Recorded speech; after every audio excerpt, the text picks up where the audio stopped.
আমার অশ্বিনী গুরুচাঁদের আদেশ নিয়ে গৃহে ফিরে আসলো। আমার গুরুচাঁদ সকল ভক্তদের ডাক দিয়ে বলছে, হে বিশ্বের সকল ভক্তগণ, আজ আমি গুরুচরণ সম্মুখে বলে যাই, আবার যদি আমার বাবা দয়াল হরিচাঁদ পতিত পাবন এই জীবের কান্ডারি আবার যদি মর্তে কোনোদিন লীলা করার তরে আমাকে আনে, আমি আমার বাবার চরণ ধরে বলবো, আমাকে গুরুচাঁদ করে তুমি এনো না, আমাকে অশ্বিনীর মতন ভক্তি দিয়ে একজন ভক্তিবান, একজন ভক্ত করে আমাকে সংসারে তুমি এনো। আমার অশ্বিনী গোসাইয়ের ভক্তি এমন প্রখর ছিলেন। অশ্বিনী কর্তা বাড়িতে এলেন। কিছুদিন পরেই আমার তারক গোসাই জয়পুর থেকে দলবল নিয়ে গঙ্গাচরণা পদার্পণ করলেন। পূর্বরীত অশ্বিনী কর্তা আবার বেরিয়ে পড়লেন। এমতো অবস্থায় প্রচন্ড ঝড় বর্ষা নেমেছে। আমার অশ্বিনী কর্তা ভাঙা ধামাখানা নিয়ে নগরে ভ্রমণ করছে। বিদ্যুৎ চমকাচ্ছে, প্রচন্ড বেগে ঝঞ্ঝাবায়ু ছুটছে। আমার অশ্বিনী কর্তা দয়াল হরিচাঁদকে ডাক দিয়ে বলছে, বাবা, ভক্তকে সেবা না দিতে পারি আমার কোনো দুঃখ নাই, কিন্তু এই ভক্ত যদি বর্ষার জলে ভেজে, সে দুঃখ আমি কোথায় গিয়ে পাশরা করব, সেই দুঃখ কোথায় রাখবো? এই বলে অশ্বিনী চোখের জলে ভেসে ভেসে অচৈতন্য হয়ে পড়েছে। এদিকে ওরা কান্দিতে আমার গুরুচাঁদ ঠাকুর সত্যভামাকে ডাক দিয়ে বলছে, বড় বউ শুনছো, একটা তড়া করি একটা ছাতা নিয়ে এসো। বিচরণ পাগল বলছে, বাবা তুমি এই গদি ঘরে বসে ছাতা দিয়ে কি করবে? গুরুচাঁদ ঠাকুর বলছে, ওরে বিলম্ব করো না, আমার অশ্বিনীর নাম বদনামে পরিণত হয়ে যাবে, আমার বাবার নামে কলঙ্ক হবে, শিগগিরই ছাতা নিয়ে এসো।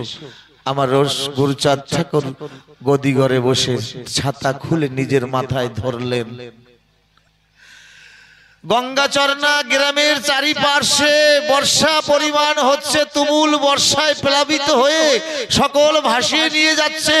শুধু আর শুধুমাত্র আমার অশ্বিনী কর্তার এই ভাঙা গুড়ে এক বিন্দু জল বর্ষিত হচ্ছে না। হরি বল, হরি বল, হরি বল। সকল ভক্তবিন্দু লীলা দর্শন করছে। কি লীলা, যা কোনো যুগে হয়নি।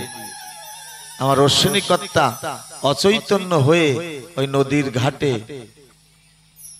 ঘুমিয়ে পড়েছে।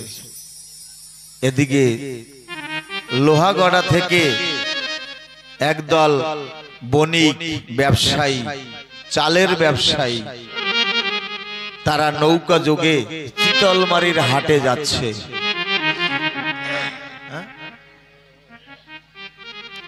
চিতলমারির হাটে যাচ্ছে, কিন্তু অকস্মাৎ ওই গঙ্গাচরণার সম্মুখে কাটা খালে নৌকাটা কেমন যেন চড়ায় বেঁধে গেছে।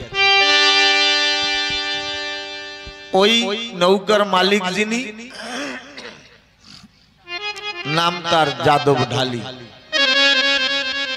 ওই যাদব মনে মনে ভাবছে আজকে আর বাজার হবে না, তাহলে কি করা যায়? অনেক চেষ্টা প্রচেষ্টা করেছে, কিন্তু নৌকা আর সরাতে পারল না। এমতো অবস্থায় নবীন বর্ষীয় নবীন কিশোর একটা ছোট্ট বালক এসে নদীর কূলে দাঁড়িয়েছে। দাঁড়িয়ে বলছে, ওগো, এই নৌকাখানা কার? যাদব বাইরে এসে বলছে, হতভাগা যাদবের নৌকা। বলে নৌকায় কি বোঝাই তোরা? বলে চাল ডাল। আমরা যাচ্ছিলাম চিতলমারি বাজারে। ওই ছোট্ট বালকটা হেসে হেসে বলছে, যাদব বলছে, আচ্ছা বুঝেছি, আজকে আমি নিদানে পড়েছি,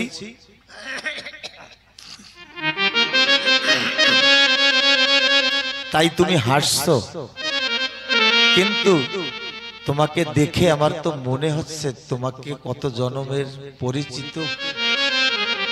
তোমাকে দেখে মনে হচ্ছে তুমি আমার কত জন্মের আপন। তুমি কে গো? ছোট্ট বালকটা বলছে, আমার একটা কথা যদি তোমরা নেও তাহলে আমি তোমাদের ওই নৌকা ঠেলে দিতে পারি। ছোট্ট ছেলেটার কথা শুনে সকলে একটু অট্টহাসি হাসলো। বলে আমরা 12-13 জনের নৌকা সরাতে পারলাম না, আর তুই অত ছোট বালক নৌকা ঠেলতে পারবি? ওই ছোট্ট বালকটা আমি হেসে বলছে, তোমরা জানো না আমি এই জগতের ভার বহন করি। যদি কোনো ভাঙা দেহ তরি আমাকে কান্ডারি করে, আমি তার নৌকার কান্ডারি হয়ে তার নৌকা নিজে হাতে বেয়ে দেই। আমি দুটো কাজ শিখেছি জগতে, এই মানুষের মোট বওয়া আর এই নৌকা বওয়া। যদি কোনো ভক্ত তার জীবনের সকল ভার আমাকে দেয়, আমি তার চাকর হয়ে মস্তকে করে আমি বহন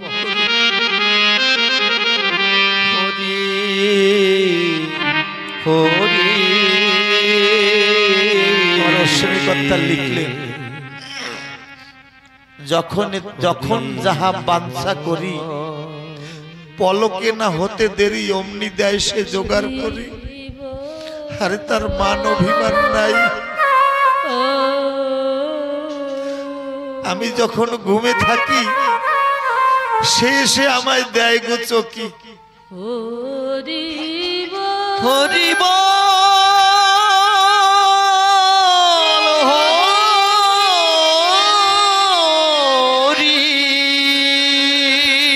আমার সুখেতে সুখী, তার আত্মসুখ নাই। তোমরা জানো না আমি ঠেলে দেব নৌকা, তবে একটা কথা নেবে। এই গঙ্গাচরণায় একজন গোসাই আছে, একজন সাধু আছে অশ্বিনী, তার বাড়িতে ঠাকুরের ভক্তরা এসেছে, তারা অভুক্ত। তোমার নৌকা থেকে কিছু চাউল ডাউল নিয়ে গিয়ে দিয়ে এসো। যাদব সকল মাঝি মাল্লাকে ডেকে বলছে, সকলে বলছে আজকে আর বাজার হবে না। যাদব বলছে, ওরে জীবন ভরে তো মায়ার বাজার করলাম, আজকে চল সকলে কি একটু সাধুর বাজার করে আসি। জীবন ভরে মায়ার কেনা বেচা করেছি, আজকে চল সাধুর বাজারে গিয়ে একটু প্রেমের বেচা কেনা করে আসি। চল সকলে যাই। সকলে চাউল ডাউল মাথায় নিয়ে এলো। এসে দেখে গাছের মূলে গোড়ায় একজন বৃদ্ধ শুয়ে আছে। তাকে সম্বিত ফিরালো, বলল, আচ্ছা বাবা বলতে পারো এই গ্রামে অশ্বিনী গোসাই কে? অশ্বিনী গোসাই বলছে, কেন বাবা? ঠাকুরকে স্মরণ করে বলছে, বাড়িতে পরিপূর্ণ ভক্ত, তুমি আরো ভক্ত পাঠিয়ে দিয়েছো, আর কতকাল আমাকে এমনি ভাবে কাঁদাবে? আমি তো তোমার কাছে এ চাইনি, আমি দুঃখে থাকি, আমার কোনো দুঃখ নাই। আমার দ্বারা যে ভক্ত সেবা হবে না আমি তোমার কাছে চাইনি ঠাকুর। বলছে তুমি কেঁদো না, কেঁদো না, আমরা চাউল ডাউল নিয়ে এসেছি। অশ্বিনী কর্তা আচমকা কিং কর্তব্য বিমূঢ়ের ন্যায় বলছে, চাউল ডাউল নিয়ে এসেছো? বলে হ্যাঁ, আমরা বাজার করতে যাচ্ছিলাম, নৌকা চড়ায় বেঁধে গেছে। ছোট্ট একটা নববর্ষীয় বালক আমাদের তোমার না এই গোসাইয়ের নামটা বলেছে, ওখানে যা আমার ঠাকুরের ভক্তরা আছে, অশ্বিনী গোসাই হাউ হাউ করে কেঁদে দিয়েছে। আমি সারা জীবন চোখের জলে ভেসেছি তোমার একটা ওই রূপ দর্শনের লাগি। আমার জীবনে ঘটল না তোমার দর্শন। তুমি এই ভক্তবৃন্দকে দর্শন দিয়েছো, জিজ্ঞাসা করেছে আচ্ছা বলো তো সে ছেলেটা কেমন দেখতে দেখা যায়? বলছে তার রূপের কথা বলা ভুল। তার রূপ দেখে মনে হচ্ছে অনাদি তার পাবে না কোনো মূল। তার রূপের কথা গুণের কথা বলা ভুল। তাকে একবার যে দেখে সাধ্য নাই তাকে ভুলে থাকে। এক পলকে দেখলে শতবার অনিবার্য পিপাসা জাগে, অনিবার তাকে ভুলে থাকা যায় না। ওই রূপ দেখেছিল, দেখে ঝাঁপ দিয়েছিল কমলিনী রায়।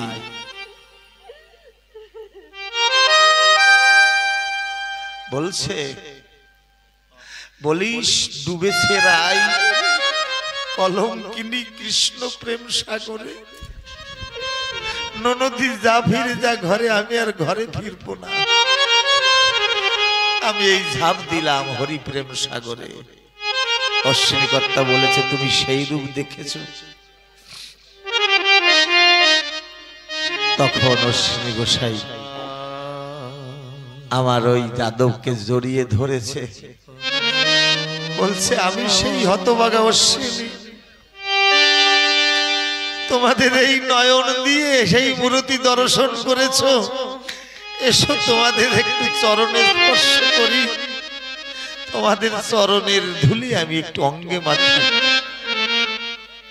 অশ্বিনী কর্তা চোখের জল ছেড়ে দিয়ে আর্তনাদ জানালেন, দেখা দাও হে এ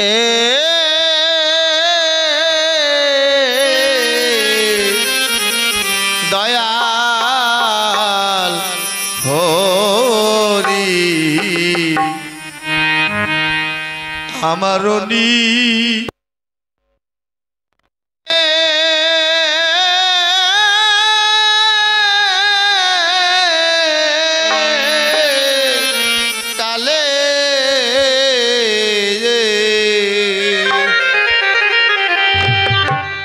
দেখা দাও হে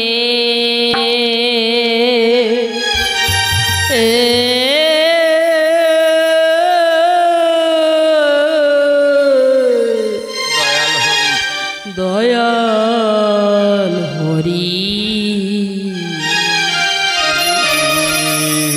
আমারও নি দলে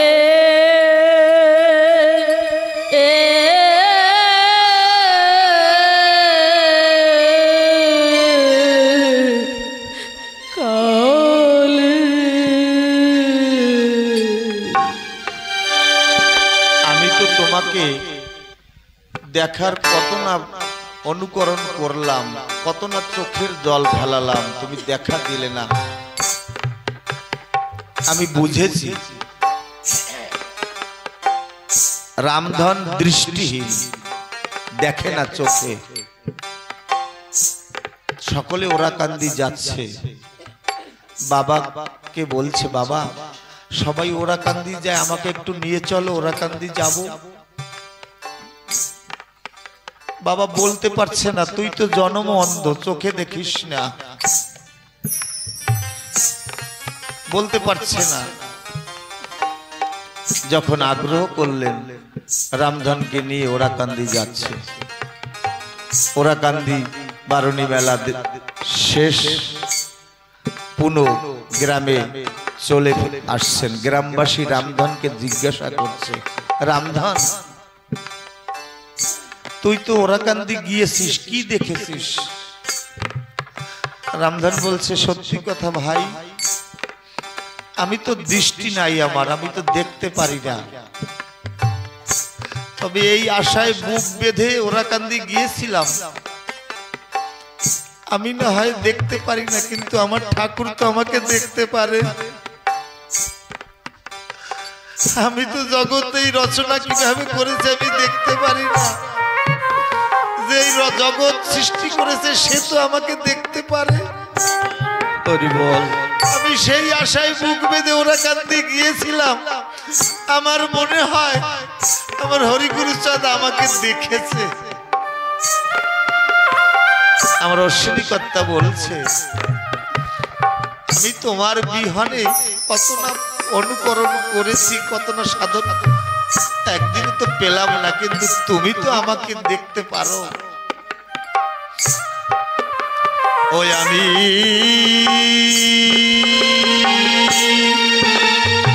জনম ভরে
কালে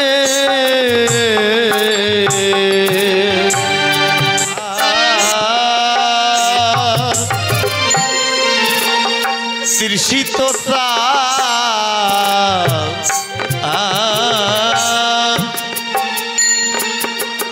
তোকের মতো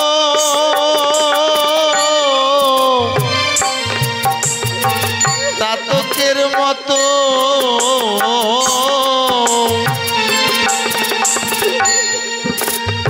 কান্দি আমি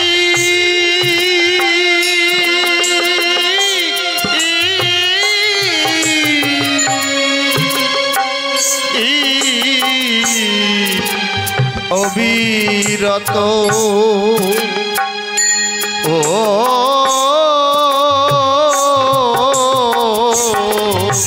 তোমার বিহনে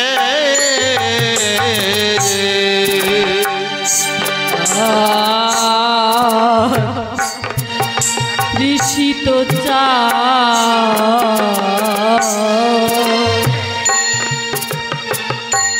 তোকের মতো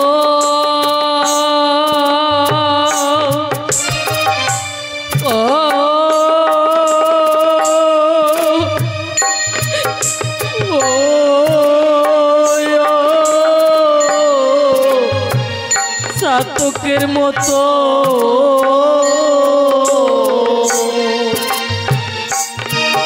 কান্দি আমি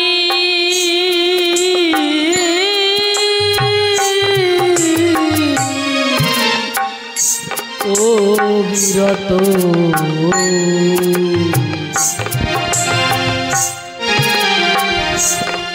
তোমার বিহনে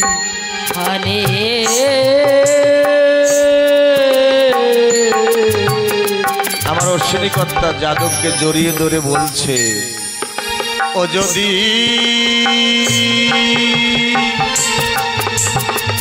না পাই দেখা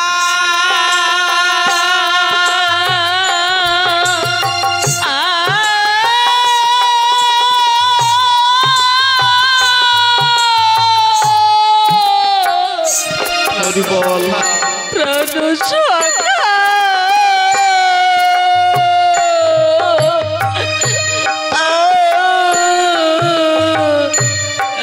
আমার জনম যাবে ফলে যদি না পাই দেখা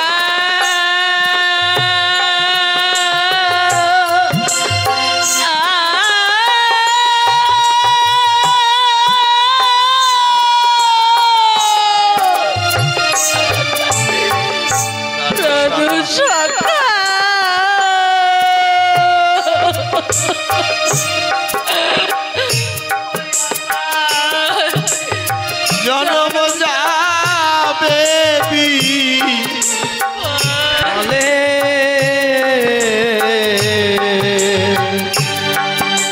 আমার নিদানের কালে কতটা আকুতি আমার অশ্বিনীর ডাকে বলছে হে ঠাকুর আর জনম বিফলে যাবে আমার হরি বল তবে আর কোনো দুঃখ নাই আমার দিয়াছ দুঃখ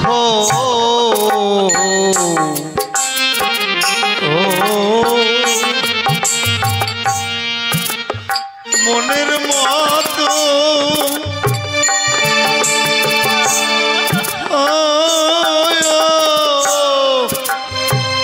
হরি বল মনের মতো আর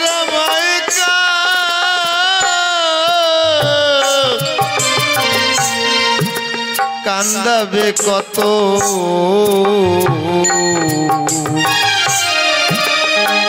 পাত কি বলে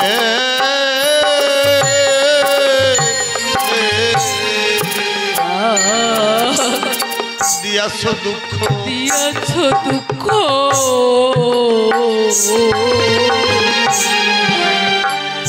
মনের মতো হরি বল হরি বল ও ও এই মনের মতো কান্দি আমি আর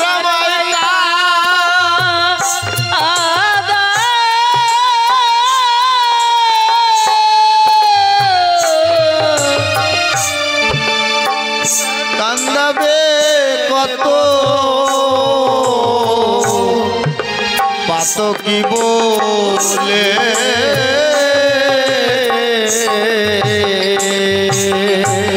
ওই আমার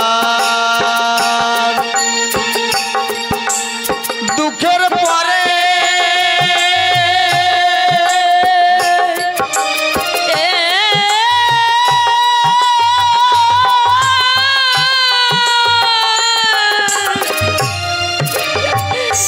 দুঃখ দিয়ে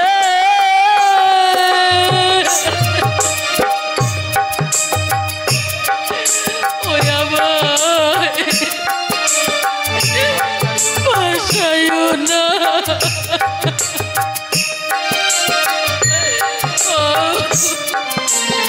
অকুলে আমার দুঃখের পারে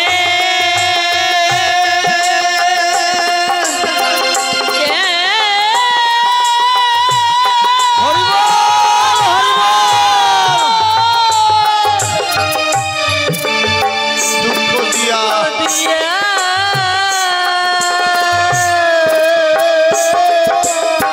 ভাষায় নকুলে ওই আমার ভাষায়ও না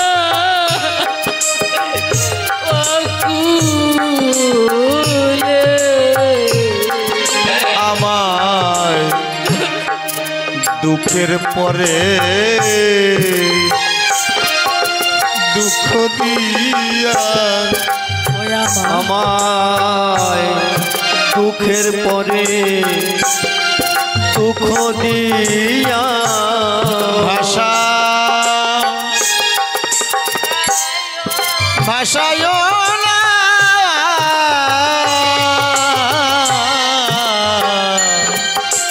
অকুলে আমার দুঃখের পরে দুঃখ দিয়ে ভাষায় না ভাষায় না অকুলে অকুলে আমার অলি তানে কালে আমার অশ্বিনী বলছে ও দয়াল রে দয়াল হরিচা হরিবল হরিবল নিদানে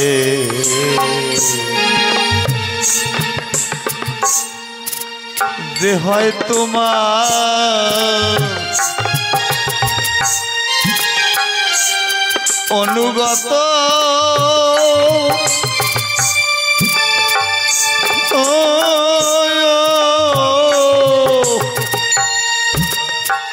অনুগত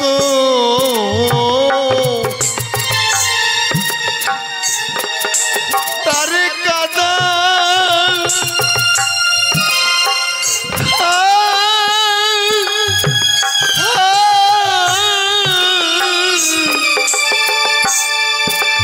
মনের মতো ভাষাও দুঃখ লীলে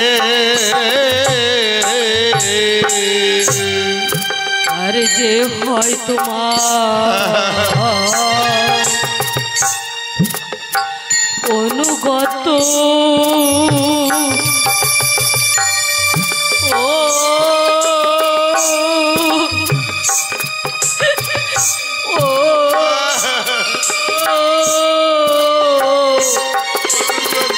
ও অনুগত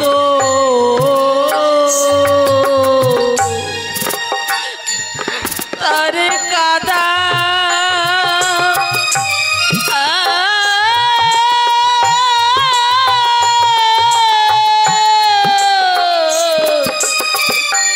অবিরত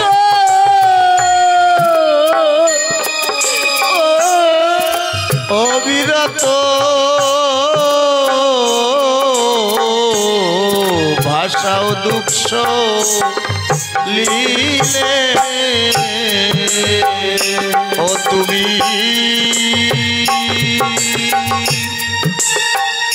দুঃখ নিবার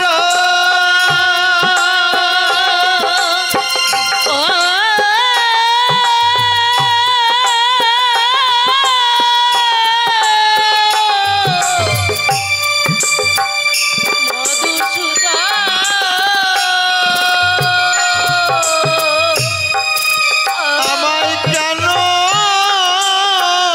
হৃদয় হলে তুমি দুঃখ নিবার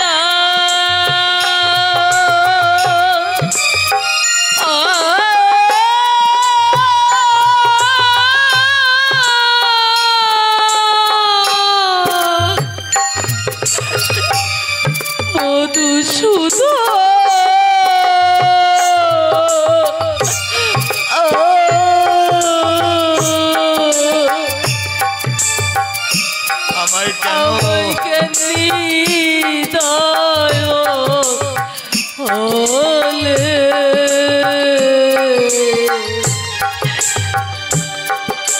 আমারনি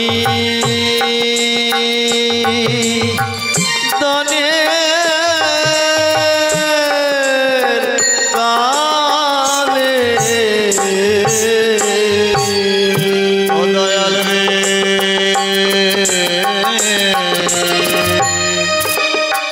দয়াল রে তার ঝলকটা দেখ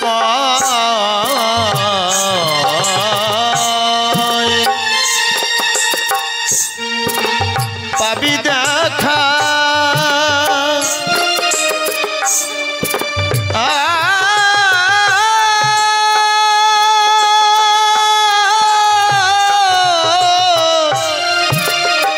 পাবি দেখা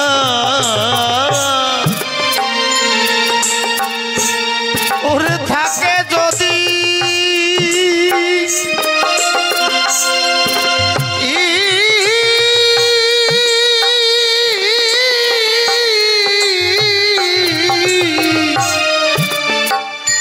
এই ভাগ্যে লেখা ও তারে পাবি একা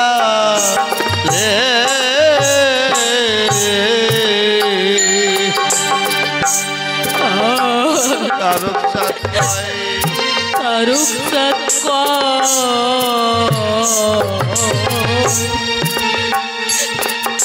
পাবি দেখা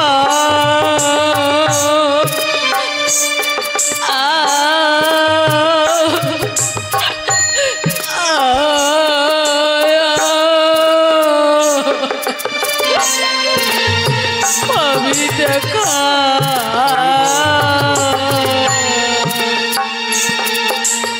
থাকে যদি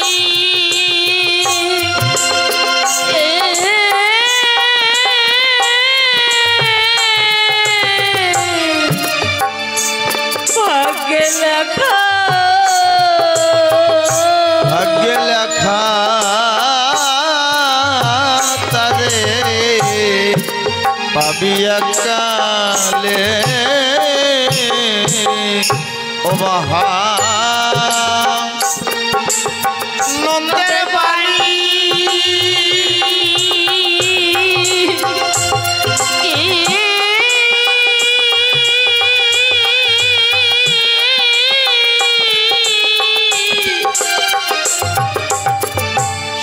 শোনো শিনি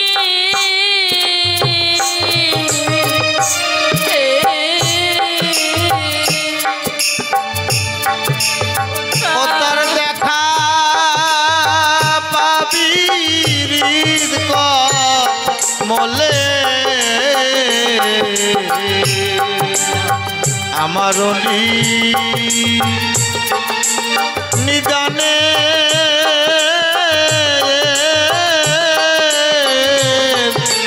কালে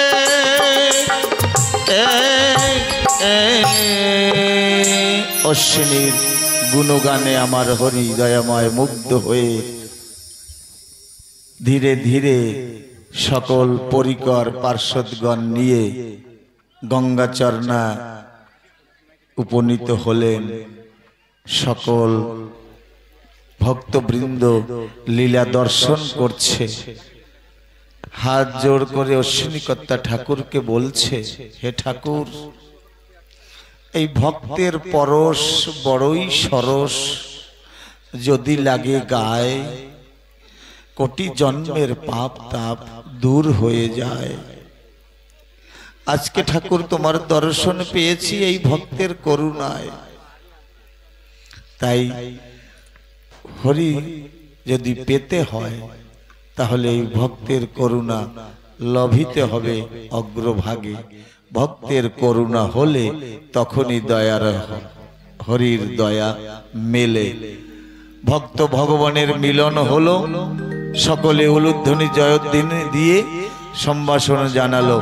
জয় জয় শান্তি হরি প্রেমানন্দে হরিধ্বনি বলবো। চোখের জল কাকে দিয়ে মোছাই, যার কাছে যাই দেখি সবার আঁচল ভিজা। তাই মায়েদের কাছে বিশেষ করে নিবেদন,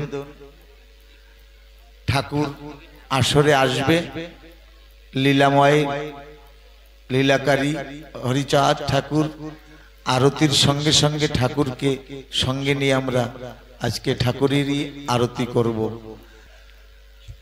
তাহলে মায়েরা লক্ষ্য করে একটু শুনবেন। সার বস্তু খালি ভস্য দিয়ে থাল বাসন মাজলে পরিষ্কার হবে না, ওই ছাইয়ের মধ্যে দুপোটা জল দিতে হবে। তা এই জলটা হলো ভক্তিরূপী। খালি সাধন ভজন কীর্তন মনন শ্রবণ পঠন করলে কাজ হবে না, যত সময় ওর মধ্যে ভক্তি প্রেমের জল সঞ্চারিত না হবে। তাই সকল আর হয়, আমার হয় না। মায়েদের কাছে এই মিনতি, আমাকে একটু এই আশীর্বাদটা করবেন। এখন আমাদের ঠাকুর আসছে, তার অগ্রভাগে একটা নিমন্ত্রণ বলছেন, একটা সুন্দর নিমন্ত্রণ আপনারা গ্রহণ করবেন। জয় হরিচাঁদ, জয় গুরুচাঁদ। জয় হরি বল, হরি বল। ঠাকুর সাক্ষাৎ, ঠাকুরের ভক্ত সাক্ষাৎ আমাদের এই হরিদাস দাদাদের বাড়িতে আগামী ডিসেম্বর মাসে 11, 12, 13 তারিখে ঠাকুরের মহোৎসব উদযাপিত হবে। 11 তারিখ ঠাকুরের উৎসব এবং 12 তারিখ এবং 13 তারিখ পশ্চিমবাংলা থেকে শিল্পীরা গান করবেন। তো আপনারা সবাই সেখানে এসে ঠাকুরের নাম গুণাগুণ করবেন এবং ঠাকুরের কীর্তন শ্রবণ করবেন। জয় জয় শান্তি হরি প্রতি প্রেমানন্দে হরি ধ্বনি বলো। ভক্তের মন বাসনা পূর্ণার্থে একবার হরি ধ্বনি বলো, হরি বল, হরি বল।